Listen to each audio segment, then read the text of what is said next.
Joining me now, Tomi Lahren, Fox News contributor, host of the Tomi Lahren is Fearless show. Clay Travis, Fox News contributor and host of Outkick and the Outkick show. And Mark Simone, WOR Radio Hall of Famer. Thanks for everybody. So, Tomi, am I being too hard on this guy? No, I think you're actually going too easy on him, No. Larry. I think you could have gone a little bit harder. Listen, this guy is a huge problem. If New York City chooses to go this way, well, get ready, Nashville, Tennessee. Get ready, state of Florida, because everyone's coming. And we welcome you. Please just don't vote for liberals if you come to our great red states. It also shows that as blue cities get more insane, red states are just going to get redder. I'm actually even more concerned, though, because if you look at the people who are voting for this guy, it's not the people that he proclaims to want to uplift. It's really white, overly educated liberals. And the fact that our academic institutions, supposedly the best in the nation, best in the world, are pumping out these kind of anti-everything militants, really, is really disturbing. That's what it's come to. Socialism, good. Anti-Semitism, good. Globalize the Intifada, a mainstream concept. That frightens me. Gen Z is lost. Gen Alpha, maybe even more lost. Well, we'll have to see. Clay, bring in here. Is this the future of the Democratic Party, by the way? I mean, AOC campaigned heavily for this guy. So did Bernie Sanders, or at least he spoke for him. AOC was on the campaign trail. Is this where Democrats are actually going? Let me say this as we start the show. Congrats to everybody who kept their head. Because I think the last time I was on with you, people were losing their minds over the stock market. You got a new record high close in the S&P 500, which is a sign that the economy is actually working. And the underpinning of our economy still remains capitalism, which is something that Democrats really don't respect anymore. And here is where I actually welcome Mamdani, because what it represents is a real debate of ideas. When he was on CNN, I believe last night, he was asked whether he believes in capitalism, and he said no. And I think that's the real argument we need to have. And one of the only flaws I think that may exist for capitalism is it provides so much wealth and leisure for everyone that you can start to believe that maybe capitalism isn't the reason you have the wealth and leisure to be attacking it. And so, look, Democrats recognize that Bernie Sanders might play well in Vermont. He might play well in New York City and LA and Chicago and all these big cities that have elected awful mayors. But it doesn't play very well in the rest of the country. And I think we need to get AOC on the ballot nationwide. I think we need to get, if Bernie Sanders wasn't 83, him on the ballot. And allow these rigorous debates to actually take place, because I think Americans understand capitalism is the answer, not the foe. But I think a lot of Democrats don't. And that is why they have this internal civil war in their party, which is represented by Cuomo against Mamdani. Mamdani won. I encourage him to represent more of the AOC view. Maybe AOC herself on the ballot in 2028. I'd like to see it. Yeah, well, I have made those same similarly cynical comments myself. But here in New York, Mark Simone, this is the largest Jewish population on the globe outside of Israel. They're going to vote for this guy, for this, I call him Zorro because I could never pronounce his name. They're going to really vote for him? Is this serious? Is he going to be mayor? No, he's not going to be mayor. I think you said it. He peaked on Tuesday when he won the primary. That's still my view. Yeah, he's not going to go anyplace. Once you start taking a look at it, they've heard about this anti-Semitism. Once you see the tweets, once you see the old video, it's frightening. You know, also, if you hate rich people, okay, but this is what we do in New York. It's a city of Wall Street, of hedge funds, big corporations. It's one of our main industries.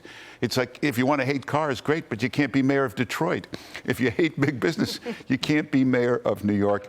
He's got nowhere to go but downhill. You know, that's it. Just on that point. I'm going to come back to you, Tom, but hang on. Just on that point. I interviewed Eric Adams yesterday on the show, and he made some really important economic points. Now, I know his performance is a very mixed bag, although I think he's improving for time, but whatever.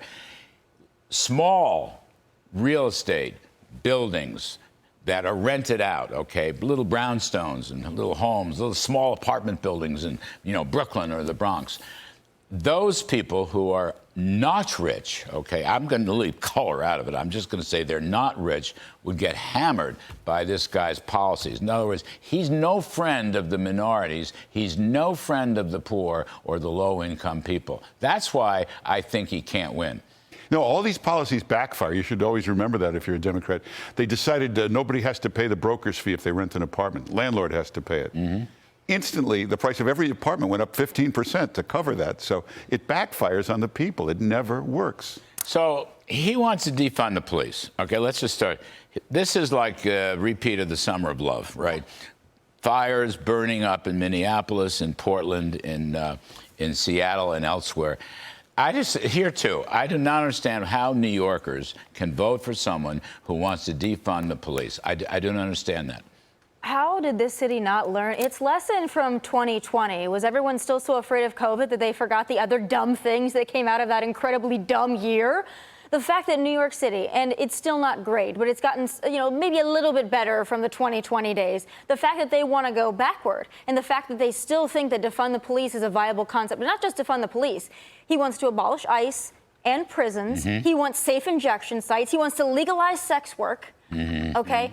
This guy, if you thought New York City looked like a third world country before or now, wait until someone like that gets in power. You're going to see what socialism looks like in real life. And maybe that would be, to Clay's point, an educational awakening, but it would kill one of America's greatest cities. We can't let it happen. Help me out here, my aged and infirm memory. Where has socialism worked again, exactly? Where was it a success? Oh, come on. Is it nowhere? Is that possible? And yet these allegedly smart people, I mean, this kid went to college. His father's a college professor, a very radical left-wing one. It didn't work anyplace, did it? Maybe that's the problem, though, is over-education.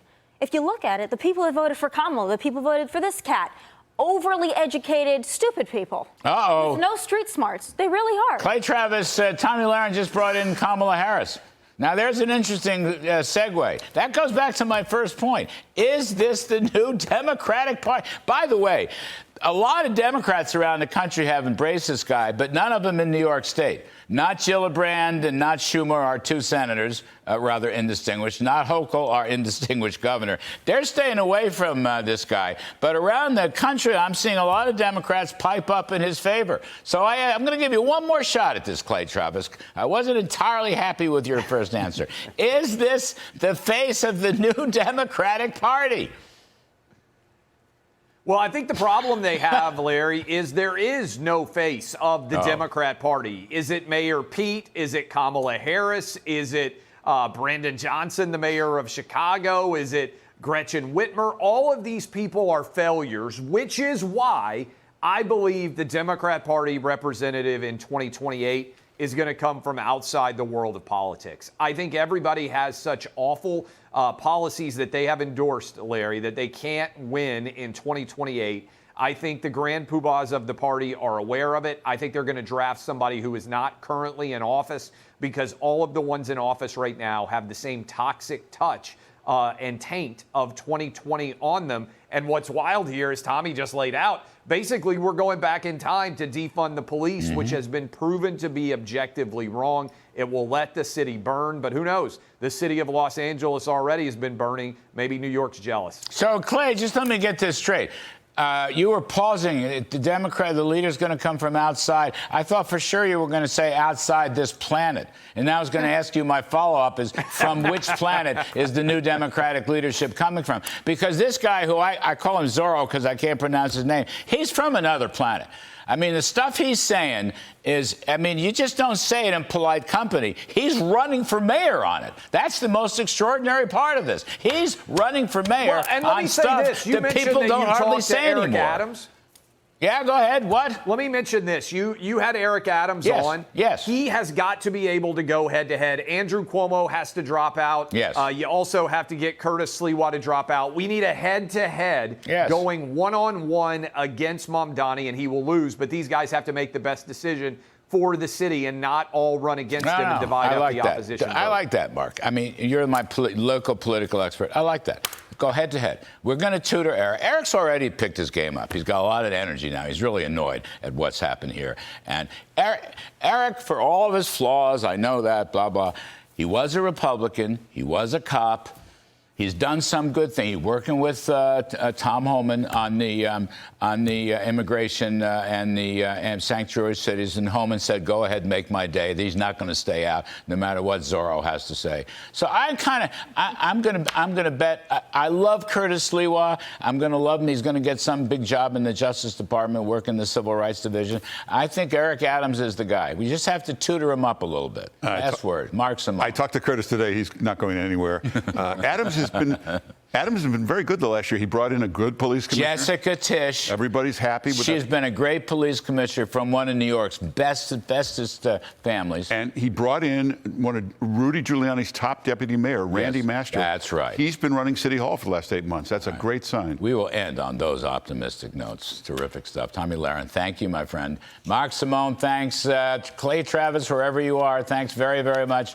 Folks, be sure to catch Tommy Thank you. co-hosting The Bottom Line tonight with Dagan McDowell, 6 p.m. Eastern Time, right here on Fabulous Fox Business.